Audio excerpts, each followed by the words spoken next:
big issue, if not a new issue, in the world of sports is that we're beginning to understand more and more how much of a strain these athletes are putting on their mental ability and their physical bodies. Now, in the recent years, we've become very aware of how much this demand for perfection that these athletes put themselves through is actually changing their brain chemistry and the way they think and behave before they were into professional sports. And we're seeing more aggressive behavior off the field from men and women in sports, not just contact sports, but a lot of other sports as well. And it's a systemic issue that is permeating throughout the entire entertainment industry of athleticism. Now, athletes put their bodies through a tremendous amount of strain, especially in full contact sports such as mixed martial arts fighting, boxing, the NFL, and others. Now, for this video, we're going to look specifically at the NFL. Because it is one of the largest grossing sports industries in the world, and is definitely one of the more popular ones here in the US. And it's also where we're seeing more and more of this aggressive behavior off the field.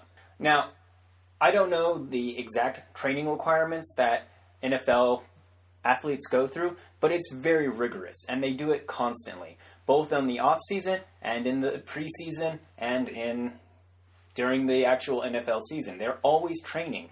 Maybe not every day, but enough that it's putting a lot of strain on their body. Now, I understand why they have to train. They have to be at peak physical condition constantly. They can't get soft. They can't get lazy. They have to always be at their best so that they don't lose their job. And that's what this is to them. This is their career. And they make a lot of money at it. So not being able to play or not being as good as you used to could lose them their job. Not only are they expected to be physically perfect in regards to whatever position they're playing, but they also get thrown around a lot at very high speeds. Now, I did some research into this, and the average weight of an offensive lineman is about 310 pounds. Now, these guys are not soft. They are big individuals, and a lot of that is hard muscle and bone. And these big guys are running at you at around 10 meters per second. Now that's pretty fast. It's not, Olympic level sprinter, but it's fast enough that when they crash into you, it can generate over 5,000 newtons of force. And that's a lot of force. Luckily, the human body is able to take quite a bit of punishment. Our structure is built intending for us to survive damage. So while we are soft, squishy meat, a healthy individual can actually take quite a bit of damage. And these guys are above just being healthy. But the problem is that we actually heal at a very slow rate. Now, while we can take punishment, we cannot take it consecutively, hit after hit after hit. This type of punishment is repetitive, and it's what causes most of the injuries that we see, the long-term injuries that we see.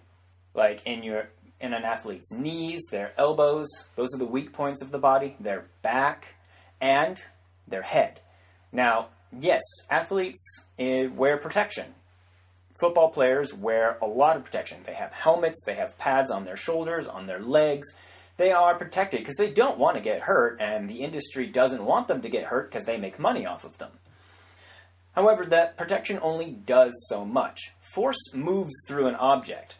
Some of it is absorbed, and then it keeps going. It's laws of physics. When something collides with something else, force is exerted equally back on the original object and travels into the previous object. This is why you can feel the impact of something on the other side of it. That force is still going through. It's less, but it's still going through.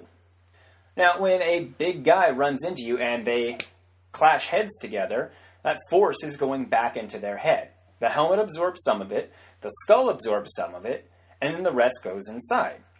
Now, this wouldn't be so much of an issue except for the brain actually moves inside of your skull. It's not stationary, like some people believe. It's encased in fluid, and that fluid is supposed to help absorb impact, like a shock absorber. Now, if you've ever gone over a really big bump, you know your shock absorbers do not take all of the impact. They take some of it to lessen the blow. The blow still hits you. Another example would be whiplash. When you're in a car and you suddenly stop really fast, your body keeps going forward. The same happens to your brain. When you hit your head against something hard enough, your brain will keep going forward and will actually collide with the interior of your skull. Now, this is what causes a lot of brain injuries. Now, luckily, we can deal with minor injuries, but if you continually get more and more injuries, that damage accumulates. We're not Wolverine, we don't heal perfectly. We get scar tissue, and that weakens our body's ability to take more damage in that region. It's even more so for your brain. Now, a mild concussion, which is what most people sustain, is very common. Lots of people have had them. I've had a concussion. I actually don't know anybody who has not had a concussion. They're really common and usually not life-threatening or even dangerous. You can usually figure out you have a mild one on your own and you'll be fine as long as you don't, fall asleep and not wake up again. Now, the issue, though, is that athletes, especially people in full contact sports, where they're getting hit in the head, they're constantly getting concussions. And we don't even know exactly how many they're receiving individually because they're not always reported or they're misdiagnosed. Now, Frontline has something going on called Concussion Watch for the NFL to help monitor and report on the amount of concussions and brain injuries, or head injuries, I should say, sustained by NFL players throughout the season, how many days they miss from their injuries, and things like that. And it's really important that we know that because if these people are not giving themselves the amount of time needed to recover from even a mild injury, that cumulative effect where they are playing in the next game or they're in practice the next day and they're hitting their head again, it's going to cause problems. Now, what can those problems be?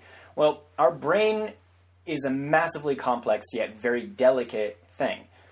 Mild injuries can actually cause very big effects.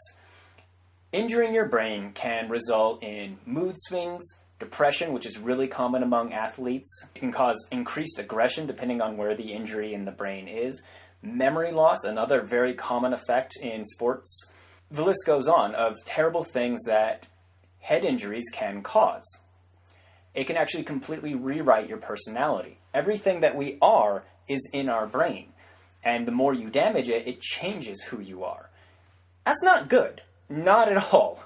Now, the thing, luckily, we're starting to pay attention to these types of injuries, and they are decreasing. People are being more aware, the athletes are more aware, so they're taking less risks and getting less injured. Now, some people might point out that there have been aggressive outbursts from non-contact oriented sports, or from athletes from non-contact oriented sports, such as tennis or soccer or even golf. Here's the reason behind that, in my opinion. And now, I'm not a doctor, so this is not a professional opinion, but it makes the most sense to me.